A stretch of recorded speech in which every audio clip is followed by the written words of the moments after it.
अस्सलामुअलैकुम प्यारे दोस्तों, पेश खिदमत है किस्सा मोमो ठगनी। एक मोमो ठगनी थी जो अपनी मक्कारी और चालाकी की वजह से कई मासूम लोगों की दौलत लूट चुकी थी। अब हम देखते हैं कि उसने कैसे लोगों को धोखा दिया और बेवकूफ बनाया। एक दिन वो बाजार से चूल्हा जलाने के लिए मिट्टी का तेल खरीदने जा रही थी कि रास्ते में उसे एक झोपड़ी नजर आई। झोपड़ी में एक फकीर को बैठे हुए देखा। फकीर उस वक्त अपनी रंग बिरंगी कपड़ों से बनी हुई गुदड़ी में अपनी उम्र भर की कमाई चांदी के सिक्कों को छुपाकर ऊपर से सुई धागे के साथ अच्छी तरह सी रहा था। मोमो ठगनी ने ये सब कुछ देख लिया। कुछ ही देर में फकीर ने अपनी गुदड़ी में चांदी के सिक्कों को अच्छी तरह छुपा लिया। मोमो ठगनी ने यह सोचना शुरू कर दिया कि इस फकीर से यह गुदड़ी कैसे छीनी जाए ताकि चांदी के सिक्के उसके हाथ लग जाएं। फिर उसके जहन में एक तरकीब आई। फिर मोमो ठगनी फकीर की कुटिया में दाखिल हुई और फकीर को बड़े अदब से सलाम किया और कहा, बाबा जी, आप मुझे बहुत नेक और परहेजगार दरवेश मालूम होते हैं। मैं आप जैसे लोगों की खिदमत करना अपना फर्ज समझती हूँ। आप इस कुटिया में कैसे रहेंगे? आप मेरे साथ मेरे घर में आइए, मैं आपकी खिदमत करना चाहती हूँ। आपकी खिदमत करके मुझे दिली तौर पर बहुत खुशी हासिल होगी। बाबा जी, आपके जाने से मेरे घर पर अल्लाह ताला की रहमत होगी। फकीर ने मोमो ठगनी की तरफ बड़े गौर से देखा और फिर गुस्से में कहा, हम फकीर किसी के यहाँ नहीं जाया करते। मोमो ठगनी ने एक मर्तबा फिर इसरार किया कि आप एक दिन के लिए मेरे घर आ जाएं ताकि मैं आपकी खिदमत कर सकूं, आपको अपने हाथों से अच्छे अच्छे खाने बनाकर खिला सकूं। फकीर ने फिर इनकार कर दिया। मोमो ठगनी ने फिर सोचा कि अब क्या किया जाए कि ये फकीर मेरे साथ मेरे घर पर चलने के लिए रजामंद हो जाए। फिर मोमो ठगनी ने गुस्से की आवाज में कहा, मैं आपको एक दिन के लिए अपने घर जरूर लेकर जाऊंगी। इसके लिए अब मुझे चाहे कुछ भी करना पड़े। फकीर ने फिर मोमो ठगनी को अपने गुस्से वाली आवाज में कहा, अब तुम मेरी कुटिया से बाहर चली जाओ और तुम्हारे जी में जो आता है वो करो। मैं तुम्हारे साथ तुम्हारे घर नहीं जाऊंगा। मोमो ठगनी कुटिया से बाहर आ गई और सोचने लगी कि ये बूढ़ा फकीर किसी तरह भी मेरे साथ चलने के लिए रजामंद नहीं हो रहा। फिर मोमो ठगनी की नजर चंद आदमियों पर पड़ी जो कुटिया की तरफ आ रहे थे। जब वो आदमी मोमो ठगनी के करीब से गुजरे तो मोमो ठगनी ने रोनी सी सूरत बनाकर उन आदमियों से कहा, भाई मेरी जरा बात तो सुनना। उन आदमियों ने कहा, हाँ बहन, बता क्या बात है। फिर मोमो ठगनी ने बताना शुरू किया, भाइयों, इस कुटिया में मेरा खाविंद रहता है, मेरे 4 बच्चे हैं। मेरा खाविंद मुझसे नाराज होकर इस कुटिया में आ गया है और मेरे बच्चे भूख की वजह से रो रहे हैं। अगर ये घर न गया और मेरे बच्चों के खाने के लिए कुछ बाजार से न लाया तो वो भूख से मर जाएंगे। उन आदमियों को मोमो ठगनी की बातों पर यकीन आ गया। फिर मोमो ठगनी ने कहा, भाइयों, मेहरबानी करके उसको मेरे साथ वापस मेरे घर भिजवा दो। उन आदमियों ने एक दूसरे से कहा, चलो दोस्तों, हमें इस औरत की जरूर मदद करना चाहिए। आओ इसके खाविंद को इसके साथ वापस घर भेज दें। उन आदमियों ने फकीर से कहा, अपनी औरत के साथ घर वापस जाओ और अपने बच्चों को बाजार से रोटी लाकर खिलाओ, वरना वो भूख से मर जाएंगे। फकीर ने कहा, भाइयों, ये औरत मेरी बीवी नहीं है, मैं इसके साथ इसके घर नहीं जाऊंगा। फिर मोमो ठगनी ने कहा, अब तो इसने मुझे भी पहचानने से इनकार कर दिया है, ये झूठ कहता है। उन आदमियों ने भी फकीर से कहा, तुम ही झूठ बोलते हो। उन्होंने फकीर को खूब मारा। किसी ने थप्पड़ मारा तो किसी ने मुक्का मारा और फकीर बेचारा रोने लगा। फकीर ने जोर जोर से पुकार कर कहा, ये औरत मेरी बीवी नहीं है, मुझे मत मारो। किसी भी आदमी ने फकीर की एक न सुनी। जब फकीर को खूब मार पड़ी तो फकीर ने कहा, मुझे मत मारो, ये मेरी बीवी है और मैं अभी इसके साथ वापस घर चला जाता हूँ। फिर मोमो ठगनी ने कहा, भाइयों, अब इसे मत मारो, ये मेरे साथ मेरे घर वापस जाने के लिए तैयार हो गया है। मोमो ठगनी ने उन आदमियों का बहुत बहुत शुक्रिया अदा किया। वो आदमी चले गए। मोमो ठगनी ने फकीर से कहा, मैंने तुमसे कहा ना था कि आप मेरे साथ घर चले, मैं आपकी खिदमत करना चाहती हूँ, लेकिन आपने मेरी एक न मानी, जिसकी ये सजा आपको मिल गई है। फकीर दिल ही दिल में मोमो ठगनी को बुरा भला कहता हुआ उसके साथ चल पड़ा। कुछ ही देर में मोमो ठगनी फकीर को लेकर अपने घर आ गई। ये घर मोमो ठगनी का अपना नहीं था, बल्कि किराए का मकान था। मोमो ठगनी ने फकीर को चारपाई पर बिठाया और फिर फकीर को गरम गरम चाय बनाकर दी। चाय पीकर फकीर खुश हो गया और अपने दिल में अपने आप को कहने लगा, वाकई मैं गलती पर था जो इस नेक औरत के साथ इसके घर नहीं आ रहा था। फिर मोमो ठगनी ने फकीर के सामने बहुत मजेदार खाना पेश किया। फकीर खाना खाकर बहुत खुश हुआ क्योंकि उसने इतना लजीज खाना ना तो पहले कभी देखा था और ना ही पहले कभी खाया था। फकीर जब खाने से फारिग हुआ तो मोमो ठगनी ने फकीर को एक कमीज या कुर्ता दिया और कहा, बाबा जी आप ये कमीज पहन लें, क्योंकि आपने जो गुदड़ी पहन रखी है वो बहुत गंदी और मैली हो चुकी है, मैं उसे अभी धो देती हूँ। फकीर ने फिर सोचा, औरत वाकई बहुत नेक है जो इस तरह मेरी खिदमत कर रही है। फकीर ने गुदड़ी उतारकर मोमो ठगनी को दे दी और उसकी दी हुई कमीज खुद पहन ली। फकीर को खाने की लज्जत और उसके मजे में अपनी गुदड़ी में सिली हुई रकम चांदी के सिक्कों के बारे में ख्याल ही ना रहा। फिर मोमो ठगनी ने कहा, बाबा जी आप अब यहाँ चारपाई पर आराम करें और घर का भी ख्याल रखें, मैं अभी हमसाये के कुएं से आपकी गुदड़ी धोकर लाती हूँ। फकीर चारपाई पर लेट गया और कुछ ही देर में उसे गहरी नींद आ गई और मोमो ठगनी फकीर की गुदड़ी लेकर वहाँ से भाग गई। चंद घंटों के बाद जब फकीर जागा तो उसे अपनी गुदड़ी में सिले हुए चांदी के सिक्कों के बारे में ख्याल आया। फिर तो फकीर के होश ही उड़ गए। फकीर जल्दी से घर से बाहर आया और हमसाये के घर का दरवाजा खटखटाया। कुछ देर के बाद हमसाई बाहर आई और उसने पूछा, कौन हो? फकीर ने कहा, बहन जी इस घर की नेक औरत आपके घर गुदड़ी लेकर धोने के लिए आई थी, उसको मेहरबानी करके बाहर भेज दे। हमसाई ने कहा, वो औरत मेरे घर तो नहीं आई, कहीं और चली गई होगी। फकीर ने उसको इर्द गिर्द के तमाम घरों में तलाश किया लेकिन वो कहीं ना मिली। फकीर ने सोचा कि वो नेक औरत अभी तक नहीं आई और रात होने वाली है, कहीं मोमो ठगनी ही ना हो। फकीर ने जोर जोर से शोर मचाया, हाय मैं लुट गया, मैं बर्बाद हो गया, मेरी उम्र भर की कमाई चांदी के सिक्के लूट कर ले गई। उस औरत को तलाश करो, उस औरत को जल्दी जल्दी तलाश करने में मेरी मदद करो। लोगों ने फकीर को यूं शोर मचाते और रोते हुए देखा तो उसके इर्द गिर्द जमा हो गए। लोगों ने फकीर से रोने की वजह पूछी तो फकीर ने उन लोगों को बताया कि इस तरह उस औरत ने उसकी उम्र भर की कमाई 1000 चांदी के सिक्के लूट लिए और फरार हो गई। फकीर ने बताया कि वो औरत इस घर में रहती थी। लोगों ने फकीर को बताया कि मकान तो किराए का है और यहाँ सिर्फ एक औरत रहती थी। फकीर ने कहा, अच्छा तो ये मकान भी किराए का है, अब तो वो औरत यहाँ वापस नहीं आएगी। लोग उस औरत को शक्ल सूरत से पहचानते थे। फिर लोग उस औरत को तलाश करने के लिए मुख्तलिफ सिमतों की तरफ भाग गए और कुछ आदमी फकीर को दिलासा देने लगे, बाबा जी फिक्र न करें, वो हमारे हाथों से बचकर कहीं नहीं जा सकती। काफी देर के बाद लोग वापस फकीर के पास आ गए और फकीर से अफसोस का इजहार किया कि वो उस औरत को तलाश नहीं कर सके। फकीर रोता रोता वापस अपनी कुटिया की तरफ चला गया। चंद माह के बाद मोमो ठगनी जिस जगह या मकान में छुपी हुई थी वहां से निकली। मोमो ठगनी भेस बदलकर हाथ में एक बर्तन पकड़कर सरसों का तेल खरीदने के लिए घर से चल पड़ी। फिर मोमो ठगनी एक तेली की दुकान पर आ गई, जहां तेली बैल और कोल्हू की मदद से सरसों का तेल निकाल रहा था। करीब ही तेली ने अपना दूसरा बैल बेचने के लिए बांधा हुआ था। मोमो ठगनी तेली के कोल्हू के करीब जाकर खड़ी हो गई। कुछ ही देर में एक गाहक बैल खरीदने के लिए आ गया। मोमो ठगनी ने तेली से कहा, भाई मुझे 5 सेर सरसों का तेल दे दो। तेली ने कहा, अम्मा जी आप कुछ देर ठहर जाइए, मैं अपना बैल इस गाहक को बेच दूं, फिर मैं आपको सरसों का तेल दे दूंगा। मोमो ठगनी करीब ही पड़ी हुई चारपाई पर बैठ गई और तेली ने अपना बैल अपने गाहक को दिखाना शुरू कर दिया। गाहक को वो बैल बहुत पसंद आ गया और उस गाहक ने बैल की कीमत पूछी तो तेली ने कहा कि इस बैल की कीमत 500 रुपए है। गाहक को वो बैल बहुत ही पसंद आया और उसने तेली को मुंह मांगी कीमत 500 रुपए ही दे दिए। मोमो ठगनी ये सब कुछ देख रही थी। तेली ने बैल की कीमत 500 रुपए गाहक से ली और अपनी जेब में गिनकर डाल ली और मोमो ठगनी से कहा, अम्मा जी मैं अभी घर से वापस होकर आता हूँ, आपको खालिस और अच्छा सरसों का तेल दूंगा। अम्मा जी आपने आम के अचार में ही डालना है ना? मोमो ठगनी ने कहा, हाँ बेटा आम का मौसम है, इससे आम का अचार डालने का इरादा है। अम्मा जी आप यहाँ कुछ देर मेरा इंतजार करें, मैं अभी आता हूँ। मोमो ठगनी ने कहा, ठीक है बेटा मैं यहाँ तुम्हारा इंतजार करती हूँ। तेली ने अपनी दुकान को ताला लगा दिया और एक बैल को कोल्हू के इर्द गिर्द घूमने को छोड़कर वहाँ से चला गया। मोमो ठगनी ने भी तेली के पीछे पीछे चलना शुरू कर दिया। कुछ देर चलने के बाद तेली का घर आ गया। उसने जोर जोर से घर का दरवाजा खटखटाया। तेली बहुत खुश था। तेली की बीवी ने दरवाजा खोला। तेली ने अपनी बीवी को बताया कि मेरा एक बैल आज 500 रुपए में फरोख्त हो गया है, ये लो 500 रुपए, इसको अच्छी तरह संभाल कर रखना, जब जरूरत पड़ेगी तो मैं वापस ले लूंगा।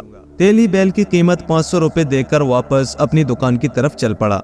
मोमो ठगनी ने तेली का घर देख लिया और मोमो ठगनी भी वापस तेली की दुकान की तरफ चल पड़ी।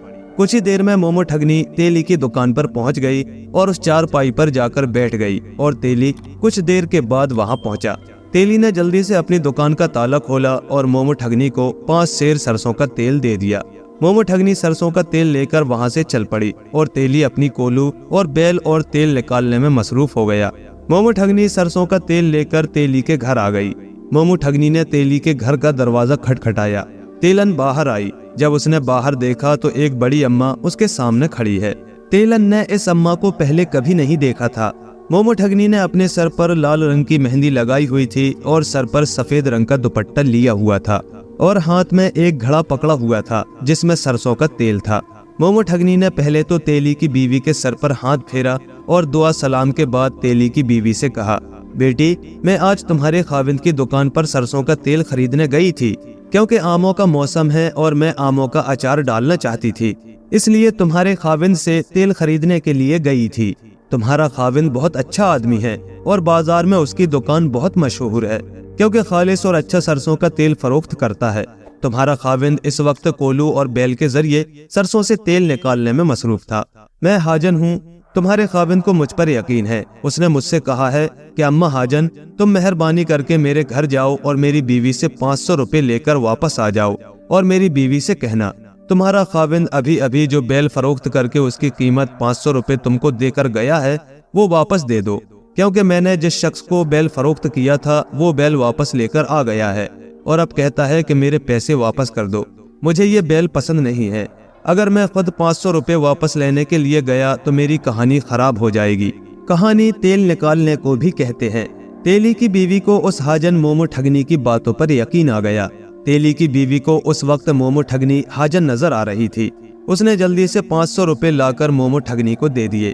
तेली की बीवी ने मोमो ठगनी से पूछा, अम्मा जी, इतनी जल्दी और अचानक मेरे खाविंद को 500 रुपए की क्यों जरूरत पड़ गई? मोमो ठगनी ने कहा, बेटी, मैंने तुमको बताया तो है कि तुम्हारे खाविंद ने जिस गाहक को बैल फरोख्त किया था उसने वापस कर दिया है और वो अपने रुपए वापस मांग रहा है क्योंकि उसे बैल पसंद नहीं आया, इसलिए तुम्हारे खाविंद ने 500 रुपए वापस मंगवाए हैं। फिर तेली की बीवी को मोमो ठगनी की बातों का यकीन हो गया। फिर मोमो ठगनी ने तेली की बीवी के सर पर हाथ फेरा और कहा, बेटी, अब मैं जाती हूँ। मोमो ठगनी 500 रुपए लेकर वहाँ से भाग गई। जब शाम को तेली वापस घर आया, खाना खाने के बाद उसने अपनी बीवी से फरोख्त शुदा बैल की रकम 500 रुपए मांगी तो तेली की बीवी ने कहा, वो रुपए तो तुमने कुछ देर के बाद ही एक हाजन को भेजकर वापस मंगवा लिए थे। आज तुम्हारी तबीयत तो ठीक है, बहुत जल्द ही भूल गए हो और मुझे तुमने परेशान कर दिया है। इतना ज्यादा काम मत किया करो, अब तो तुमने भूलना भी शुरू कर दिया है। तेली ने अपनी बीवी से कहा, मैंने तो किसी हाजन अम्मा को तुम्हारे पास 500 रुपए लेने के लिए नहीं भेजा था। तेली की बीवी ये बात सुनकर बहुत हैरान परेशान हो गई और उसके पाँव के नीचे से जमीन निकल गई क्योंकि अब वो कुछ नहीं कर सकती थी। उसने एक मर्तबा फिर अपने खाविंद को उस हाजन अम्मा के हुलिये के बारे में बताया कि उस हाजन अम्मा ने सर के बालों का लाल रंग और सर पर सफेद रंग का दुपट्टा लिया हुआ था और हाथ में तेल से भरा हुआ घड़ा पकड़ा हुआ था और कह रही थी कि मैं हाजन हूँ। तुम्हारे खाविंद को मुझ पर यकीन है। तुम्हारे खाविंद ने जिस गाहक को बैल फरोख्त किया था वो बैल लेकर वापस आ गया है और अपनी रकम 500 रुपए तुम्हारे खाविंद से वापस मांग रहा था, इसलिए तुम्हारे खाविंद ने मुझे तुम्हारे पास वो रकम जो बैल को फरोख्त करके तुमको देकर गया था वापस मांगी है और फिर सरसों के तेल से भरा हुआ घड़ा भी मुझे दिखाया, जिसे देखकर मुझे उसकी बातों पर यकीन आ गया और मैंने उसे अंदर से 500 रुपए लाकर दे दिए। तेली ने कहा, जो हुलिया तुम बता रही हो, इस हुलिये की एक औरत मेरी दुकान पर आई थी और मुझसे 5 लीटर सरसों का तेल खरीदा था। तेली को भी पता चल गया, जरूर वही औरत मोमो ठगनी होगी जो मेरे बैल की रकम 500 रुपए लेकर फरार हो गई है। फिर तेली को अपनी बीवी की कम अकली पर गुस्सा आया कि उसने उस औरत की बातों पर क्यों यकीन किया। फिर तेली ने जोर जोर से रोना शुरू कर दिया, हाय मैं लुट गया, हाय मैं बर्बाद हो गया। फिर तेली ने अपनी बीवी को मारना शुरू कर दिया। तेली अपनी बीवी को मारता था और कहता था, तुमने उस हाजन औरत को क्यों 500 रुपये दे दिए। तेली की बीवी की चीखों पुकार सुनकर मोहल्ले के लोग तेली के घर आ गए और तेली से वजह पूछी तो तेली ने तमाम वाकया सुना दिया। लोगों ने तेली को दिलासा दिया, तुम फिक्र मत करो, हम जरूर उस मोमो ठगनी को पकड़ लेंगे, तुम अपनी बीवी को मत मारो, इसमें तुम्हारी बीवी का कोई कसूर नहीं। वो औरत ही इतनी मक्कार और होशियार है कि उससे कोई भी बच नहीं सकता। फिर तेली के मोहल्ले के लोगों ने उस औरत को बहुत तलाश किया, लेकिन वो औरत किसी को ना मिली और फिर कहीं छुप गई। उस मुल्क के बादशाह की एक लड़की थी जो बहुत खूबसूरत थी। बादशाह अपनी लड़की से बहुत प्यार करता था और उसकी हर ख्वाहिश को पूरा करता था, क्योंकि उसकी माँ फौत हो चुकी थी। एक रोज मोमो ठगनी बादशाह के महल में दाखिल हुई और शहजादी को देखते ही रोना शुरू कर दिया। शहजादी ने कहा, अम्मा जान, आप क्यों रो रही हैं? मुझे बताएं, शायद मैं आपके किसी काम आ सकूं। मोमो ठगनी ने कहा, बादशाह की बीवी जो वफात पा चुकी है, मैं उसकी बहन हूँ और रिश्ते में तुम्हारी खाला हूँ। तुमने मुझे पहले कभी नहीं देखा, क्योंकि तुम्हारी माँ की वफात के बाद फिर मैं यहाँ कभी नहीं आई। आज जब मेरी अपनी बेटी की शादी है तो मुझे तुम्हारी बहुत याद आई और मैंने चाहा कि तुम भी मेरी बेटी की शादी में शामिल हो सको। शहजादी ने जब ये सुना कि वो मेरी खाला है तो उसे अपनी माँ की याद आ गई और शहजादी ने अपनी खाला के गले लगकर खूब रोना शुरू कर दिया। फिर शादी का सुनकर उसे बहुत खुशी हुई और शहजादी को अपने बाप बादशाह सलामत से इजाजत लेने का ख्याल ही ना रहा। मोमो ठगनी ने शहजादी से कहा, बेटी, मैं तुमको बादशाह की अदालत खत्म होने से पहले पहले महल में वापस छोड़ जाऊंगी। शहजादी को बहुत खुशी हुई। मोमो ठगनी ने शहजादी से कहा, बेटी, अब तुम जल्दी से तैयार हो जाओ और अच्छे अच्छे कपड़े और कीमती जेवर भी पहन लो। शहजादी ने जल्द ही बहुत खूबसूरत कपड़े और बहुत ही कीमती जेवर भी पहन लिया और मोमो ठगनी के साथ चल पड़ी। चंद घंटों का सफर तय करने के बाद शहजादी ने कहा, खाला जान, मैं थक चुकी हूँ और तुम्हारा घर कब आएगा? मोमो ठगनी ने कहा, बेटी, तुम इतनी जल्द ही थक गई हो? मेरा घर तो अभी कुछ दूर है, चलो मैं तुमको किसी के घर ले जाती हूँ, जहाँ तुम थोड़ी देर आराम कर लेना और मुझे भी भूख लग रही है। मोमो ठगनी ने शहजादी से पूछा, क्या तुमको भी भूख लग रही है? शहजादी ने कहा, हाँ खाला, मुझे भी भूख सता रही है, अब मैं और ज्यादा नहीं चल सकती। फिर मोमो ठगनी शहजादी को एक धोबी के घर ले आई। धोबी ने अपने घर की दीवारों पर ग्राहकों के कपड़े खुश्क होने के लिए फैला रखे थे। घर में एक पीपल का दरख्त था और उस पीपल के दरख्त के साथ एक ऊंट बांधा हुआ था। गर्मियों के दिन थे, गर्मी भी काफी ज्यादा थी। मोमो ठगनी ने धोबी से कहा, बेटा, मैं और मेरी बेटी सफर की वजह से थक चुके हैं और तुम्हारे यहाँ कुछ देर के लिए आराम करना चाहते हैं। धोबी ने आराम करने के लिए जो चारपाई पीपल के दरख्त के नीचे पड़ी हुई थी उसकी तरफ इशारा कर दिया। अम्मा जी, आप वहाँ चारपाई पर बैठ जाएं, मैं अभी आपको ठंडा पानी पिलाता हूँ। मोमो ठगनी ने कहा, बेटा, तुम बहुत अच्छे और नेक इंसान हो, पानी को रहने दो, ये लो 20 रुपए, बाजार से किसी होटल से गरम गरम रोटियां और दाल ला दो, हमें बहुत ज्यादा भूख लगी हुई है। धोबी इनकार ना कर सका और मोमो ठगनी से 20 रुपए लेकर शहर की तरफ चल पड़ा। मोमो ठगनी को पहले ही मालूम था कि शहर काफी दूर है और धोबी को वापस आते आते काफी वक्त लग जाएगा। फिर मोमो ठगनी ने शहजादी से कहा, बेटी, तुम कुछ देर चारपाई पर लेटकर आराम करो, जब धोबी बाजार से खाना लेकर वापस आएगा तो मैं तुमको नींद से जगा लूंगी। शहजादी ने कहा, खाला, मुझे भी नींद आ रही है। कुछ ही देर में शहजादी गहरी नींद सो गई। मोमो ठगनी ने देखा कि शहजादी गहरी नींद सो चुकी है तो उसने शहजादी के गले और कानों का तमाम जेबर उतार लिया। जेबर बहुत ज्यादा कीमती था और फिर दीवारों से तमाम कपड़े उतार कर एक गठरी बना ली और उस गठरी में ही वो जेवरात बांध लिए। फिर मोमो ठगनी ने धोबी के ऊंट को पीपल के दरख्त से खोला और उस गठरी को ऊंट पर रखा और खुद भी ऊंट पर सवार होकर वहां से भाग गई और शहजादी को भी बिल्कुल पता न चला कि मोमो ठगनी ने उसके जेवरात उतार लिए हैं। जब कुछ देर के बाद धोबी गरम गरम रोटियां और दाल लेकर आया तो धोबी ये देखकर हैरान रह गया। उसके ग्राहकों के तमाम कपड़े और उसका ऊंट गायब था और वो अम्मा जान भी नजर नहीं आ रही थी जिसने उसे गरम गरम रोटियां और दाल लेकर आने के लिए कहा था। तो धोबी ने ऊंची ऊंची आवाज में ये कहना शुरू कर दिया, लोगो, मैं लुट गया, मैं बर्बाद हो गया। इस लड़की की माँ मेरा ऊंट और मेरे ग्राहकों के तमाम कपड़े दीवारों से उतार कर भाग गई है। धोबी की आवाज से शहजादी जाग गई। शहजादी ने अपने इर्द गिर्द देखा तो धोबी के मोहल्ले के काफी लोग जमा थे। शहजादी ने धोबी से पूछा, धोबी भाई, मेरी खाला कहाँ है? उसको बुलाओ। धोबी ने उससे कहा, तुम्हारी खाला तो मेरा ऊंट और मेरे ग्राहकों के सारे कपड़े लेकर फरार हो गई है। जब शहजादी ने अपने गले और कानों को हाथ लगाया तो उसने कहा, धोबी भाई, मेरे भी जेवरात गायब है। फिर उन दोनों और लोगों पर मोमो ठगनी की हकीकत खुल गई। शहजादी ने कहा, भाईजान, मैं बादशाह की बेटी हूँ और ये औरत मुझे धोखे से महल से अपनी बेटी की शादी पर लेकर आई थी और अपने आप को मेरी खाला कहती थी। मेरी वालिदा वफात पा चुकी थी, इसलिए मुझे कुछ पता नहीं था और मैंने इस औरत की बातों पर यकीन कर लिया। अब जब मेरे भी जेवरात गायब हैं तो यकीनन ये औरत मोमो ठगनी ही थी। जाओ, जाकर उसे तलाश करो। मोहल्ले के लोग शहजादी की बात सुनकर बहुत हैरान हुए और जल्द ही मुख्तलिफ सिमतों में मोमो ठगनी को तलाश करने के लिए भाग गए। धोबी ने भी बादशाह का नाम सुनकर कांपना शुरू कर दिया। अब पता नहीं बादशाह उसके साथ क्या सलूक करता है। शहजादी ने धोबी को तसल्ली दी कि उसे घबराने की कोई जरूरत नहीं है, मैं खुद ही बादशाह सलामत को सारी हकीकत बता दूंगी। अब तुम मेहरबानी करके मुझे वापस मेरे महल में छोड़ आओ। फिर धोबी शहजादी के साथ चल पड़ा। कुछ ही देर में धोबी और शहजादी महल में आ गए। बादशाह भी अदालत से वापस घर आ चुका था। जब बादशाह ने अपनी बेटी शहजादी को एक आदमी के साथ वापस घर आते हुए देखा तो बादशाह को बहुत गुस्सा आया। बादशाह ने सिपाहियों से कहा कि फौरन इस आदमी को गिरफ्तार कर लो। शहजादी ने कहा, अब्बा जी, ये धोबी है, इसे गिरफ्तार मत करें, बल्कि इसको इनाम इकराम देकर रुखसत करें कि इस धोबी ने मेरी बहुत मदद की है और मुझे महल में वापस पहुंचाया है। गलती तो मेरी अपनी थी कि मैं एक औरत के साथ बगैर सोचे समझे चल पड़ी, जिसको मैं बिल्कुल भी नहीं जानती थी। उस औरत ने कहा, मैं तुम्हारी खाला हूँ, आज मेरी बेटी की शादी है और शादी के इस मसर्रत मौके पर मुझे तुम्हारी बहुत याद आई, इसलिए तुमको लेने आ गई हूँ। तुम जल्दी से अच्छे कपड़े और कीमती जेवर पहन लो। मैं तुमको बादशाह के अदालत से वापस आने से पहले महल में वापस छोड़ जाऊंगी। मैं उसकी बातों में आ गई और उसके साथ चल पड़ी।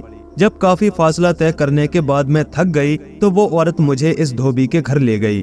धोबी को उस औरत ने बाजार से गरम गरम रोटियां और दाल लेकर आने के लिए भेज दिया और मुझे धोबी के घर पड़ी हुई चारपाई पर लेटने के लिए कह दिया। मैं उस चारपाई पर लेट गई। वो मेरे जेवरात और इस धोबी के तमाम कपड़े और ऊंट लेकर फरार हो गई है। इसमें धोबी का कोई कसूर नहीं है। इस तरह बादशाह सलामत पर मोमो ठगनी की हकीकत खुली। बादशाह धोबी से बहुत खुश हुआ और उसको बहुत सा इनाम इकराम और एक नया ऊंट देकर रुखसत कर दिया। और फिर बादशाह ने पूरे मुल्क में जगह जगह डोंडी पिटवा दी कि जो कोई मोमो ठगनी को जिंदा पकड़कर लाएगा उसको बहुत सा इनाम इकराम दिया जाएगा। बादशाह ने सिपाहियों को भी उस औरत को तलाश करने का हुक्म दिया। सिपाहियों ने भी बहुत कोशिश की लेकिन नाकाम वापस लौटे। चंद माह के बाद जब लोग शहजादी को बेवकूफ बनाने वाली बात भूल गए तो एक दिन मोमो ठगनी भेष बदलकर बाजार से गुजर रही थी कि वो फकीर उसको मिल गया जिसकी वो गुदड़ी लेकर फरार हुई थी। फकीर ने देखते ही उस मोमो ठगनी को पहचान लिया कि ये वही औरत है जो उसकी गुदड़ी और उसमें सिले हुए चांदी के सिक्के लेकर भाग गई थी। मोमो ठगनी ने भी फकीर को देखकर पहचान लिया और तेज तेज कदम से चलना शुरू कर दिया। फकीर ने भागकर उसे पकड़ लिया और शोर मचाने लगा। मोमो ठगनी ने कहा, अगर तुम शोर मचाओगे तो मैं वो गुदड़ी सिपाहियों को दे दूंगी, इस तरह तुमको कुछ भी नहीं मिलेगा। तुम मेरे साथ चलो, मैंने तुम्हारी गुदड़ी संभाल कर रखी हुई है। मैं तुमको तुम्हारी गुदड़ी और उसमें सिले हुए चांदी के सिक्के अभी वापस कर देती हूँ। फकीर खामोश हो गया। फकीर ने कहा, मैं शोर नहीं मचाता, लेकिन तुम मुझे मेरी गुदड़ी और उसमें सिले हुए चांदी के सिक्के वापस कर दो। मोमो ठगनी ने कहा, मैं तुमको तुम्हारी रकम अभी वापस कर दूंगी, तुम घबराओ मत, मेरे साथ आओ। फकीर मोमो ठगनी के साथ चल पड़ा। मोमो ठगनी उस फकीर को एक दंदान साज की दुकान के पास ले गई। मोमो ठगनी ने फकीर से कहा, बाबा जी, तुम जरा यहाँ इस दंदान साज की दुकान के बाहर खड़े हो जाओ, मैं अभी इस दंदान साज से तुम्हारी गुदड़ी लेकर आती हूँ। फकीर मान गया और मोमो ठगनी दंदान साज की दुकान के अंदर चली गई और वहाँ से उस फकीर की तरफ इशारा किया, ये वो जो फकीर बाहर खड़ा है वो मेरा खाविंद है। 2 दिन से उसके तमाम दांतों में दर्द हो रहा है। ये लो 50 रुपए और आप मेहरबानी करके उसके तमाम दांत निकाल दीजिएगा। वो चाहे आपको जो मर्जी कहे, ये मेरे दांत बिल्कुल ठीक है। उसकी बातों पर गौर न करना। तमाम रात दांतों के दर्द से न खुद सो सका और न ही मेरे बच्चों को सोने दिया। मैं थोड़ी देर बाद फिर आऊंगी। दंदान साज ने कहा, ठीक है बीबी, तुम अपने खाविंद को दुकान के अंदर भेजो, मैं अभी उसके तमाम दांत निकाल देता हूँ। मोमो ठगनी दंदान साज की दुकान से बाहर आई और फकीर से जाकर कहा, बाबा जी, मैंने आपकी गुदड़ी उस दंदान साज के पास बतौर अमानत रखी हुई थी। अब मैंने दंदान साज से कह दिया है कि जो गुदड़ी मैंने तुम्हारे पास बतौर अमानत रखी हुई थी वो इस फकीर को दे देना। मैं अभी बाहर जाकर इस फकीर को अंदर भेजती हूँ। बाबा जी, अब आप जल्दी से दंदान साज के पास जाकर अपनी गुदड़ी और उसमें सिली हुई रकम ले लें। फकीर खुशी से फूल गया और जल्दी से दंदान साज की दुकान के अंदर दाखिल हो गया। और मोमो ठगनी वहां से फरार हो गई। जब फकीर दंदान साज की दुकान में दाखिल हुआ तो दंदान साज के शागिर्दों ने फकीर को पकड़ लिया। फकीर ने कहा, मेरी गुदड़ी वापस करो और मुझे छोड़ दो। लेकिन दंदान साज ने उसे एक कुर्सी पर लिटा दिया और उसके दांत निकालने शुरू कर दिए। फकीर ने बहुत शोर मचाया कि तुम मेरे दांत क्यों निकाल रहे हो, ये तो ठीक है। लेकिन दंदान साज और उसके शागिर्दों ने उस फकीर की एक न सुनी और उसका एक एक दांत निकाल ही दिया। जब फकीर ने और ज्यादा शोर मचाया कि डॉक्टर साहब, मेरे दांत तो बिल्कुल ठीक है, मैं दांत निकलवाने नहीं आया था, मैं तो आपसे अपनी गुदड़ी लेने के लिए आया हूँ जो मोमो ठगनी ने आपके पास बतौर अमानत रखी हुई थी। दंदान साज को भी पता चल गया कि दांत तो इस फकीर के बिल्कुल ठीक है, जरूर कोई वजह है। दंदान साज ने कहा, उस औरत ने तो मुझे 50 रुपए दे दिए थे और कहा था कि वो आदमी मेरा खाविंद है, उसके दांतों में दर्द रहता है, तमाम दांत निकाल दो, बेचारा कई दिनों से दर्द से रोता रहता है। फकीर ने कहा, वो मेरी बीवी नहीं थी बल्कि मोमो ठगनी थी। दंदान साज ने भी सोच लिया कि वो औरत हमसे गलत काम करवाना चाहती थी। फिर फकीर ने उनको बताया कि किस धोखे से मोमो ठगनी ने उसकी गुदड़ी और उसमें सिले हुए चांदी के सिक्के हासिल किए। आज जब मैंने उसको पहचान लिया और पकड़ लिया और वो मुझे तुम्हारे पास ले आई और खुद यहाँ से भाग गई। दंदान साज पर मोमो ठगनी की तमाम हकीकत खुल गई। फिर उन्होंने फकीर को छोड़ दिया। फकीर दर्द के साथ रोता हुआ दंदान साज की दुकान से बाहर आ गया। पहले तो फकीर ने अपनी गुदड़ी और उसमें सिली हुई रकम ही खोई थी, अब अपना एक दांत भी गवा बैठा। मोमो ठगनी फिर कहीं जाकर छुप गई। काफी दिनों के बाद फिर वो भेष बदलकर बाजार से गुजर रही थी कि तेली ने उसको पहचान लिया और पकड़ लिया। तेली भी शोर मचाने लगा। मोमो ठगनी ने तेली से कहा, शोर मचाओगे तो तुम्हें कुछ नहीं मिलेगा, मैं वो 500 रुपए सिपाहियों को दे दूंगी और तुम रोते रह जाओगे। तेली ने शोर मचाना छोड़ दिया। तेली ने मोमो ठगनी से कहा, तुम जैसे कहोगी मैं वैसा ही करूंगा। मोमो ठगनी ने तेली से कहा, तुम फिक्र मत करो, मैंने तुम्हारे 500 रुपए संभाल कर रखे हैं, मेरे साथ आओ, मैं तुम्हारे 500 रुपये अभी तुमको वापस कर दूंगी। तेली मोमो ठगनी के साथ चल पड़ा। मोमो ठगनी आगे आगे और तेली उसके पीछे पीछे। मोमो ठगनी तेली को एक पठान के घर ले गई। दोपहर का वक्त था। पठान और उसके घर के तमाम अफराद सो रहे थे। पठान के घर में एक कुआं था। मोमो ठगनी ने तेली से कहा, तेली भाई, मेरी लड़कियां बहुत ही सफाई पसंद हैं, तुम जरा यहाँ कुएं पर नहा लो, तुम्हारे कपड़े बहुत गंदे हैं। मेरी लड़कियां गंदगी को बिल्कुल पसंद नहीं करती, मैं अभी तुमको अंदर से साफ कपड़े ला देती हूँ। फिर मोमो ठगनी कमरे के अंदर गई। कमरे में तमाम अफराद सो रहे थे।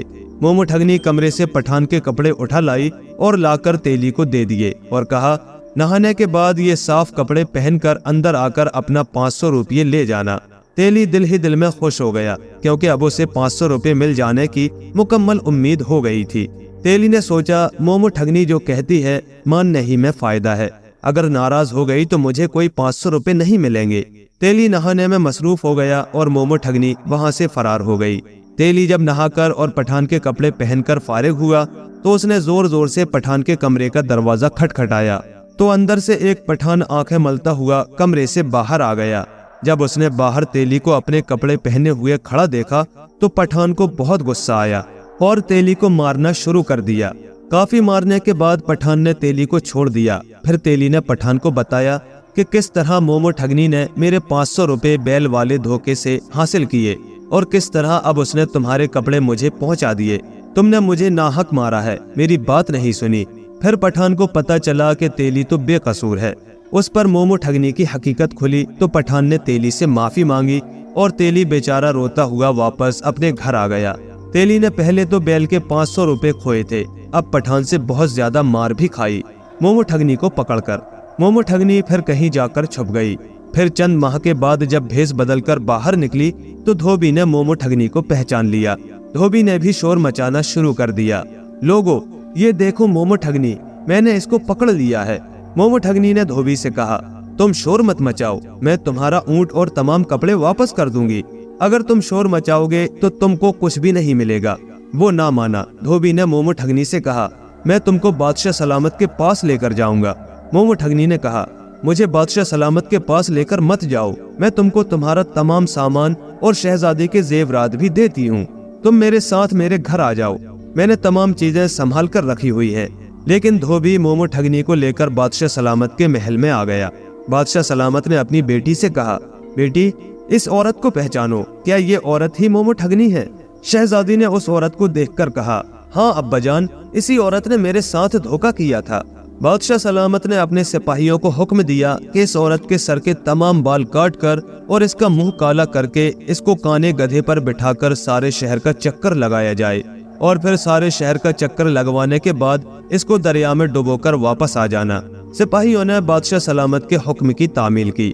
सारे शहर का चक्कर लगवाने के बाद जब सिपाही उसे दरिया में डुबोने के लिए ले गए तो सिपाहियों ने मोमो ठगनी से पूछा, अम्मा जी, अब आप कोई वसीयत करना चाहती हैं तो कर लो, ये तुम्हारा आखिरी वक्त है। मोमो ठगनी ने सिपाहियों से कहा, बेटा तुम मेरी बात को गौर से सुनना, मैं तो बादशाह की माँ हूँ। बादशाह सलामत को मोमो ठगनी तो मिली नहीं, मोमो ठगनी भी मेरे ही रंगो रूप जैसी थी। बादशाह सलामत ने आज शराब बहुत ज्यादा पी ली थी, इसलिए आज बादशाह को अपनी माँ ही मोमो ठगनी लगी और उसने अपनी माँ के ही बाल कटवा दिए और मुंह काला कर दिया। लेकिन अब जब तुम मुझे दरिया में फेंक कर वापस जाओगे तो मेरा बेटा बादशाह तुम सब सिपाहियों को सख्त सजा देगा, क्योंकि अब उससे शराब का नशा उतर चुका होगा। लेकिन अब तुम में से जो कोई सबसे पहले बादशाह सलामत के पास पहुंच जाएगा और जाकर ये कहेगा, बादशाह सलामत आपकी माँ अब भी जिंदा है, तो उसको पहला इनाम बहुत सा इनाम व इकराम देगा, और जो उसके बाद जाकर बताएगा उसको दूसरा इनाम देगा, और जो उसके बाद जाकर बताएगा उसे तीसरा इनाम देगा, और जो सबसे आखिर में जाकर बताएगा बादशाह सलामत आपकी माँ अब भी जिंदा है, तो उसको बहुत ही कम इनाम मिलेगा। अब मैं देखती हूँ कि सबसे पहले कौन सा सिपाही बादशाह को जाकर ये बताता है कि बादशाह सलामत आपकी माँ जिंदा है। मैं तुम्हारे पीछे पीछे वापस महल आती हूँ। जब सिपाहियों ने ये सुना तो सिपाही भाग पड़े। हर एक सिपाही की यही ख्वाहिश थी कि सबसे पहले जाकर बादशाह सलामत को बताए, बादशाह सलामत आपकी माँ जिंदा है। सिपाही एक दूसरे के आगे पीछे भाग पड़े और मोमो ठगनी वहाँ से भाग गई। सिपाहियों की सांस फूली हुई थी और वो पसीने से शराबूर थे। जो सिपाही सबसे पहले बादशाह के महल में पहुंचा उसने जोर जोर से कहा, बादशाह सलामत आपकी माँ जिंदा है, बादशाह सलामत आपकी माँ जिंदा है। बादशाह सलामत सिपाहियों से नाराज हो गया और सिपाहियों से कहा, वो तुमको भी धोखा दे गई है और जाते जाते मुझे भी मजाक कर गई है कि बादशाह सलामत आपकी माँ जिंदा है। बादशाह ने सिपाहियों से कहा, जाओ जाकर उसे तलाश करो और दरिया में डुबो कर ही वापस आओ। जब सिपाही वापस दरिया के किनारे पहुँचे तो वहाँ मोमो ठगनी मौजूद ना थी। वहाँ पर मोमो ठगनी का नामो निशान भी ना था। तमाम सिपाही नाकाम वापस लौटकर महल में आ गए। प्यारे दोस्तों, मोमो ठगनी की कहानी यहीं पर खत्म होती है। कहानी अगर पसंद आई हो तो लाइक करें, शेयर करें और कमेंट में अपनी कीमती राय का इजहार करें। और ऐसे ही मजीद दिलचस्प किस्से कहानियों के लिए हमारे चैनल को सब्सक्राइब कर दें और साथ ही बेल आइकन के बटन को भी प्रेस कर दें ताकि हमारे आने वाले नए वीडियोस के नोटिफिकेशन आपको वक्त पर मिल सके। शुक्रिया।